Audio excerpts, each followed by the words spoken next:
My guest on this episode of Suds Search is Carrie Hill. For over 13 years, Carrie has been one of the most important voices in digital marketing for small and medium businesses. Carrie has contributed her talents at industry conferences, on podcasts, webinars, and blogs. She has presented at virtually every local SEO conference, including LocalU, Whitespark Local Search Summit, and all of the different Pubcon events. She's a prolific writer as well. She has contributed to Search Engine Land, Search Engine Watch, and on the Sterling Sky Company blog. Almost a year before our discussion, Carrie and her longtime partner, Mary Bowling, joined Joy Hawkins' team at Sterling Sky. Sterling Sky has amassed an amazing team of local SEOs, earning the nickname the Sterling Sky Dream Team. I start our conversation talking about how the past year has gone at Sterling Sky and what's in store for 2021. Carrie is also a fixture over at LocalU. She co-hosts the impressive podcast Last Week in Local with Mary Bowling and Mike Blumenthal. She contributes blogs about a variety of topics, but she is really good at talking about branding and content for small businesses. We spent a little bit of the conversation talking about community building for small businesses. Carrie explains how small businesses can create a community online that generates positive sentiment, better reviews, and what she calls community karma. Karma is an interesting term for our data-obsessed industry. How do you measure karma?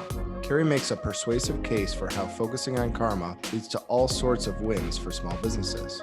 Join me for a conversation with Carrie Hill.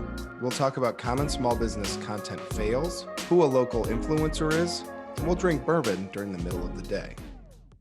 Carrie Hill, welcome to Suds Search. How you doing? I'm great. Thanks for having me. Thanks for doing this with me. You answered the questionnaire that you are a bourbon drinker, so I'm going to be switching it up to some bourbon today. Thanks for doing this with me. Unless your LinkedIn deceives me, which wouldn't be the first time, I think you have an anniversary coming up. Congratulations on 1 year at Sterling Sky. How's the year been? Yep. It's been crazy and amazing and wonderful and insane, all kind of wrapped up into a ball. I certainly didn't think when I started at Sterling Sky that the year would also include a pandemic. Like, that was not on my radar, but we actually have fared well. We've been busy the whole time. We've hired through the year as well. I think we added 3 new people, 3 after me. So, I've been very blessed, lucky to work with such a great team. I mean, I just can't even gush about them enough. The team at Sterling Sky is so top notch that I've never been in the kind of situation I am now where you have the support and, a whole team of cheerleaders and collaborators and, a bunch of people with the, let's try it attitude. We test so much and case studies, and it's just been so much fun. Yeah, they're such smart and respected SEOs, but they also seem like really nice people. The Sterling Sky Dream Team always seems to be like, just come across as so nice. So agreed. The Canadian factor helps a little bit. We think they're all kind of nice. It doesn't hurt, right? Well, here's something I wanted to ask you about. This is, you talk and present on community building sometimes. And this is a hard thing for big businesses to do. And you talk about it for small and medium-sized businesses. Sort of, I can, off the top of my head, probably come up with some of the benefits for this, but sort of to set the table for our audience, what are some of the benefits for coming up with a community for local businesses? Well, the first benefit, or the edge, maybe, the opportunity is small is nimble. Big companies, I think, have problems with community building because volume of communication. Sometimes it's a fire hose and they just don't have the personnel that's trained and understands what community building is to handle all of it. They also have obstacles. They have legal, they have C-suite, they have contracts and all of this stuff that stands in the way of every statement you want to make. Small businesses don't generally have that. And the fire hose, might be a trickle, but you also are probably 1 or 2 people removed from the principals in the company, if any. Sometimes you're talking right to the owner, when you're speaking with them on a forum or on Twitter or Facebook or whatever that happens to be. And I think small businesses, there's like a divide. There's the side that really gets it and the side that doesn't.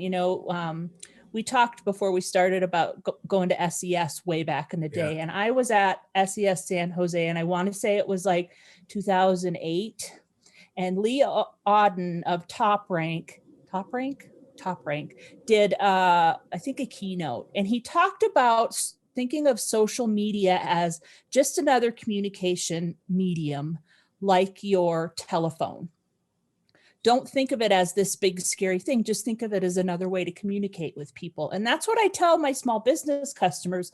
If you're reachable and approachable and you answer questions and you encourage your community to talk with each other by asking questions, put up a post about, hey, what's everybody doing this weekend? And, if you're a restaurant, maybe a couple comments down, talk about your specials that weekend, or people are like, maybe people will interact with you and ask what's going on that weekend, and you can tell them, so I think that small business has such a huge opportunity of using social to communicate with their customer, that there's either, like I said, there's that line, there's the side that really gets it, but then there's the side that just thinks it's crap. The problem with the side that thinks it's crap is that your customer base is still going to try and communicate with you, whether you respond or not. And if you don't respond, maybe somebody who doesn't like you is going to respond, or maybe a competitor will respond because they messaged you and you didn't answer them. So they messaged your competitor and they answered. So I think that small businesses are coming around to seeing the benefit of community building and how important that communication and that engagement is, but we still have a long way to go. And there is the time factor, because, it's a 1 or 2 man show, 2-person show, you're a plumber, your job is to go out and do plumbing and make income. So when do you have time to answer Facebook posts and, messages from GMB or whatever that happens to be? So I think there really needs to be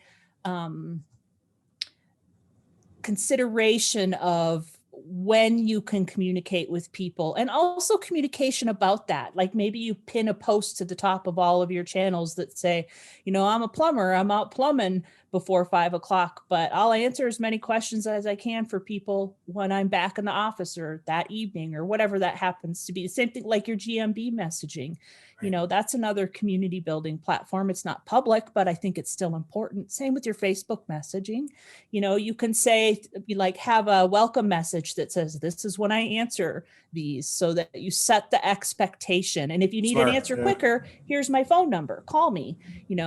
Those pieces, you can build a community without being facing your Facebook 24/7. You just have to be smart and disciplined about it. Yeah, totally. I love something that you talk about. It seems a little bit unusual in our industry. You talk about karma. Mm-hmm. And karma, we really like things, my team anyway, really likes things that are quantifiable, that have a metric behind them, preferably with a 3-letter acronym. Yep. And karma is a hard thing to measure, but I think you make a really, really persuasive case when you present it on how important that is to focus on. Why do you choose to do so? So I kind of came up through the SEO ranks when link building really became important. And back in the day when you could just sit at a desk and do directory submission all day, it made a big difference. And link building has evolved, and that doesn't work anymore. And so one of the things that we really talk about with community karma and karma building is couching it in the realm of link building. But that's a byproduct. That's not the purpose. I think when you think about if you think about your general area, maybe your, Brewery Row kind of area, and you think about the most popular places and the most successful places, they are the places that you hear about word of mouth or on social or in the news. And why do you hear about them? A lot of times it's because they've donated to this cause, or they're a drop-off point for coats for, lower income people, like a coat drive or something like that. And so I think when you can give back to your community in small ways, it doesn't have to be a grand gesture every single time, but when you give back to your community, you get things back from that. And sometimes it's links, sometimes it's mentions, sometimes it's referrals and word of mouth. Connecting with those micro influencers in your community and helping them do nice things for their community. Like maybe there's somebody who's really popular in your local area on Instagram,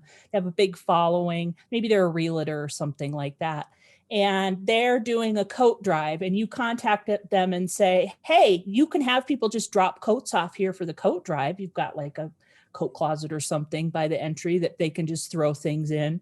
That influencer is going to be like, oh, great, that's a great idea. And they're going to start spreading out, hey, if you want to donate, here are the places where you can drop off coats. And they're mentioning your name, and it's all over their Instagram, and their network is seeing it. So I think that, working to be a solid, positive, forward-thinking member of your community has multiple benefits.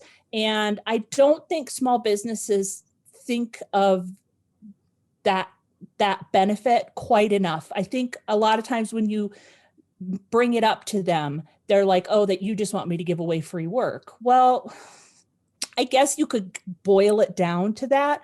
But really what I want you to do is gain some community karma and give back to the people that you want to hire you, and show that you're worried about your community. And I think that only good things come from that. I've really never seen a case where people were like, hey, I'm just trying to help. And people were, unless they tried to help in the wrong way. I think you have to think it out and have a plan and a strategy. And, you like the numbers and the acronyms. And I don't think it's wrong to want to see some kind of a quantifiable return on this. But I think that you have to think of it as a long game, not a short game. This is definitely a marathon strategy, not a sprint. Wonderful. And I'm glad you mentioned a real estate agent as an influencer. Mm-hmm. Not, I think the general understanding of SEOs who are outside of local would be like an influencer doesn't have to have a blue check mark. They don't have to be a Kardashian. Nope. In fact, I think you've pointed out, you probably can't afford them. And if you could, it's not what you're looking for. Who is the target of an influencer campaign? Who are you trying to engage with? So you're trying to engage with people that are known in the community, whether they have a business that has them marketing themselves, within your zip code area or your metro area. Realtors are a really good example. They work really hard to get their name out of there, and word of mouth for a realtor is really important. And so they tend to have large networks of people. It might not be something you can measure like, oh, they have 10,000 Instagram followers, but you see their name everywhere. You hear their name everywhere. That's a local influencer. Where Erin Jones, my partner at the Community Karma podcast, she also works with us at Sterling Sky, where she lives in Parker. Their mayor is very in the community, and he is an excellent advocate for businesses within his town. That's a great local influencer, to really, get the word out and say, hey, Mayor Mike, can I host your next state of the city meeting or something like that? Maybe you have a conference room, or maybe you're a restaurant or a brewery or something like that. Getting hooked up with the people in your community that are popular. Maybe there's a plumbing company that has vehicles all over the city, and people see them everywhere, and maybe you can partner with them on some kind of thing. I think that, and I was guilty of this as well. Erin really is the one that turned me around and thinking of influencers as the not Kardashian crowd, right? Mm-hmm. Influencers and micro influencers and people who refer you are uber important. My hairdresser, Carmen, she gets nearly all of her new business from people in our local Facebook group saying, hey, who does great with color? Wow. And everybody's like, Carmen's amazing. Carmen's amazing. And now I can't get into Carmen when I want to get into Carmen. But that's where she's an influencer. She's very popular, and she knows that local Facebook group, ours is about 27,000 people, is super important to her keeping her book full. And so she answers questions, and she says thank you to people who recommend her. And like, I'll go in and say, hey, Carmen's great, you need to call her. And Carmen will answer that, because I'll tag her and she'll answer that, and she'll say, I'd be happy to talk to you. Give me a call. Here's my phone number, or message me on Facebook. And so even like, I am one of her referrers or an influencer for Carmen's business. And I don't have that big, I mean, not a lot of people in my area. Those 27,000 people, like less than 0.5% of those people have ever seen my name before. Like that's just, they don't know who I am. I'm known in local search circles in Glenwood Springs, Colorado circles. Right. Yeah. I am. No, I know. And I'm glad you mentioned the idea of contacting a mayor. We have this really good link builder who works for me. He went down, he somehow got involved with the local government for one of our clients. And what he found was it's not just that one touch. Like, it'd be great if you got a link from the local government. They're very connected. So they're like, Adam, I'm gonna put you in touch with 4 other people who you also might want to be in touch with. And so it's like the tentacles of it can be really interesting. I always describe it as a beehive, like a honeycomb, right? And how each person that you're connected to is connected to a network of other people kind of thing, or a grape cluster, right?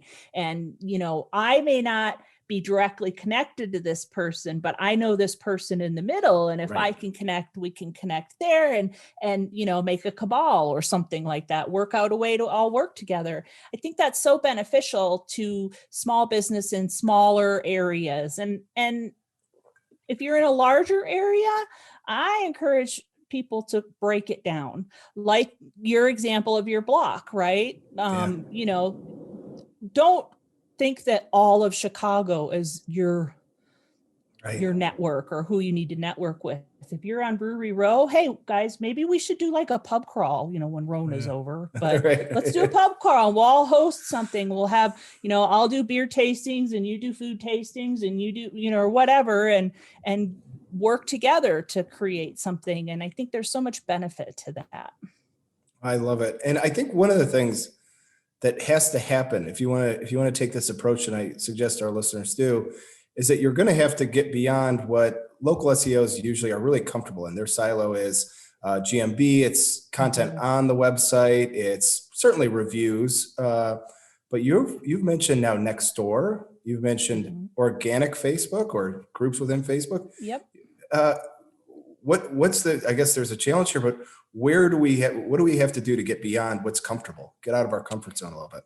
Yeah. So I think that it's hard as in an agency setting, honestly, because you want to create, for lack of a better word, packages, things that are scalable, right? That I'm going to sell Nextdoor, organic Nextdoor, organic Facebook engagement to this client and this client and this client.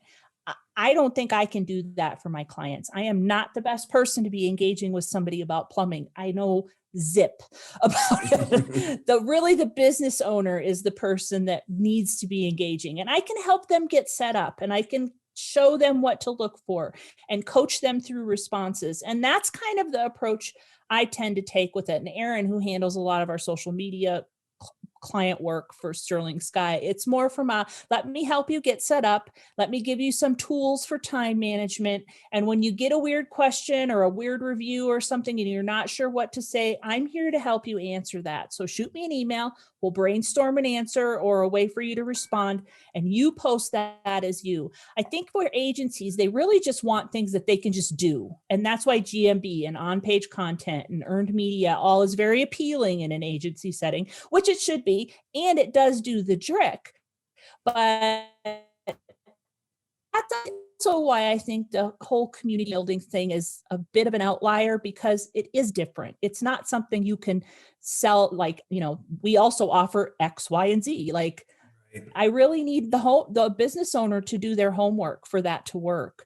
And some businesses are engaged and on it and want to be involved in that. And are like, tell me what you want me to do. I'll go do it. And some are the kind that don't return your phone calls, but once a quarter or once every 6 months. And as long as they're getting reports that say leads are coming in, you never hear from them, which is fine if that's the way they want to be. And then those are the people that we just have to do GMB content, earn media for. Sometimes earn media. Sometimes that's hard if we don't get any buy-in, but I think it really is not something that you can offer as an agency to everybody, because it's not going to fit everybody. And so, like I said, you kind of have to feel out the relationship. Partnerships with our clients are really important, and some clients are better partners than others. You know that. True. Like That's some true. are checked in and some are like, I give you a check, just do your thing. I Leave me don't want to alone, be right? involved. I get it. It's interesting though. We've been talking for about 20 minutes now. I haven't even talked to Carrie Hill about content. Which is my other passion. I know. So if I want to, I think one of the things that's really hard for small businesses is standing out, is breaking through. You know, I could probably answer this as well as you, but what are some of the mistakes that they're making? I could think of, just another 500-word blog post about 10 reasons why you need a dermatologist in Glenview, Illinois. Yeah. I hate that shit. I hate it. What are some of your really cringe? What really makes you cringe when you look at content in local? The thing that really drives me crazy is this fallacy or myth that a lot of people buy into, that I can create 10 pages that have the exact same words and change the service name or the city name. Yes, and find, or replace. Yeah. And oh, I just put 20 pages on my website. No, you put one because Google's going to ignore 19 of those. Yeah. And that just makes me crazy. The other thing that drives me nuts is when we see content that's optimized, like one page that's optimized for everything, because they only have 10 pages on their website. So they've got, every suburb in their title tag and, all of the services on one page. And we gotta expand here. Let's get a content calendar going because this isn't going to cut it. There's a lot. If the small business has not concentrated on marketing in the past and they just don't know, they think that their small little website should be able to rank them everywhere. And outside of the zip code of your brick and mortar office or storefront or whatever, you're really going to struggle without content if be visible at all. And if you are a service area business, you're starting out in the hole. You're starting out behind everybody else that has a brick and mortar space that they can list the address of on their GMB listing. So I think that those are the things that really kind of, or poorly written content with lots of typos, things that I get it. Not everybody's a writer, and you just, you're trying to get your website up when you started business, and you're a plumber, not a wordsmith, right? I get it. But there's a lot of help out there to be found, and not all of it's affordable to a small business, and some of it is priceless to a small business. And I think solving those problems is probably like the first step. Okay, we just need to create a content calendar and get going on this. Because if we don't have content to optimize, then we're falling into the keyword cannibalization track, where we're trying to make a few pages on a website do heavy lifting for a lot of fathead keywords that it's just not going to happen. No, I get it. When was the last time you saw a piece of local content where you stopped and you said, "Oh, that's clever. That's different than I've seen," and that really stood out? I saw a page not too long ago, and I actually was shopping for something for my mom. She lives in Phoenix, and she needed a part for a kitchen appliance. I mean, it was something very obscure, but she wanted to find the part and maybe find somebody who could fix it, but she could take it to them. She's old. She doesn't want to mail things in and wait for them to come back and all that hoo-ha. So I was putting the part, what I thought the part was called in, because honestly, I didn't know it was a doohickey as far as I was concerned. And the store that I found sold the part and had a repair section, and their content, I wish I had kept it handy, but their content was really focused on, here is your problem and here is how we solve it.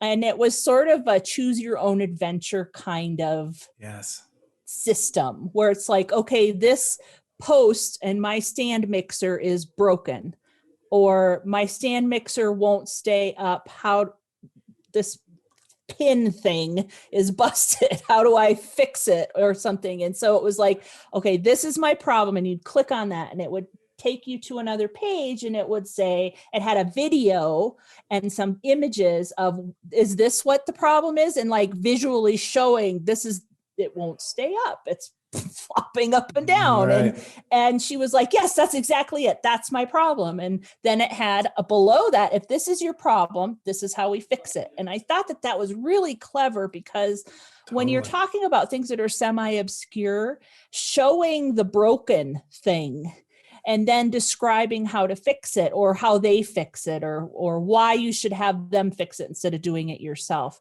I thought that was a really kind of clever, again, like a choose your own adventure kind of solution that really sold them as being the experts, because they really worked to say, this happens a lot. Here's what it looks like. Is this your problem? Like there was a big button next to the video. Is this your problem? Click here. Yes. And then it put you down the page and gave you steps on what to do. Bring it in. Tell us you saw this page.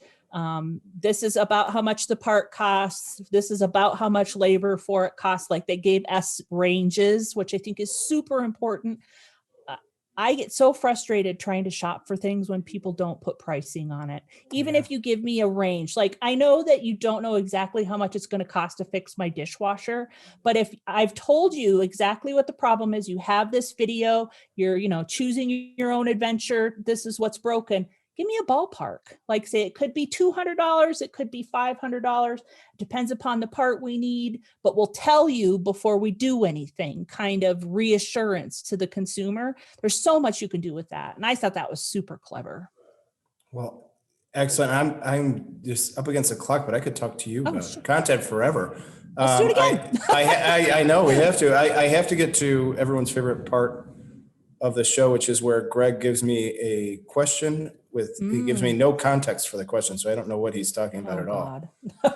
So I've known Greg a long time. This could be scary. And that's usually the guest's reaction.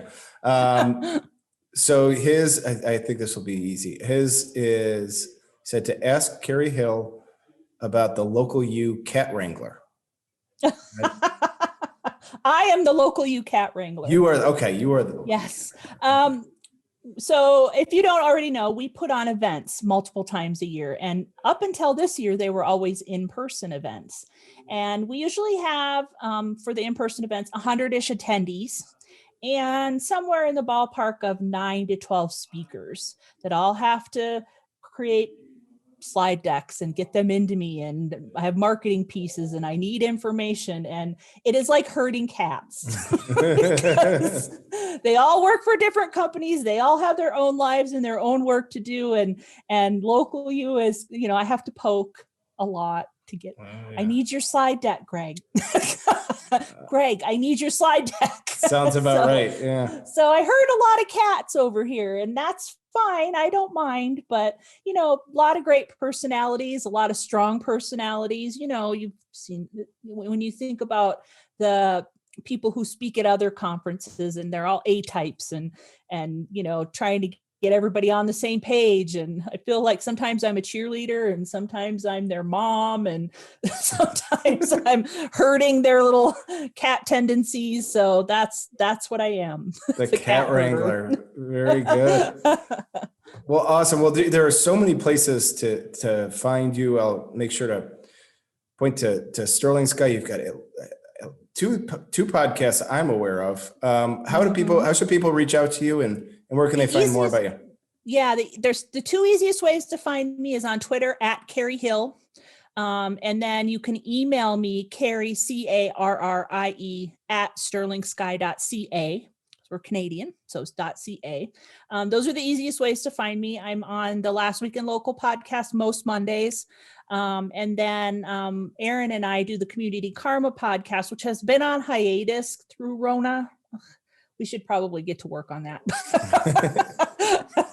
But I'm also in those two places, plus the LocalU blog and other places. But yeah, Twitter is probably the easiest way to find me. I think I probably check that more than I check email. I get it. Well, Carrie Hill, thanks so much for coming on and having a bourbon with me. This has been really fun. And I mean, I think we're going to have you on again to talk more about content because I enjoyed it so much. I would love to anytime. All right. Well, Carrie, I'm a waiver on Zoom, so I will see you next time. I am too. See you next time. Take care. We'll have another drink. Bye, Mark. All right. Bye now.